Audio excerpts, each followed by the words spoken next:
Hey everyone, in this video I'll show you how to print from Airtable step by step. Navigate to and open the Airtable base containing the table you want to print.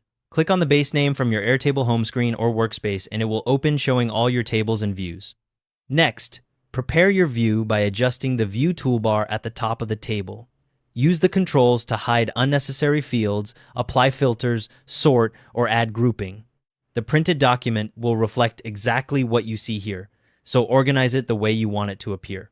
Now look for the drop-down chevron icon next to your view name at the top of the screen. Click on it and a drop-down menu will appear. In that menu, click on Print View. Your browser's print dialog will open immediately. In the print dialog, you'll see a preview of your document. Adjust the orientation between portrait and landscape, change the paper size, adjust margins, and choose color or black and white printing. When you're ready, you have two options.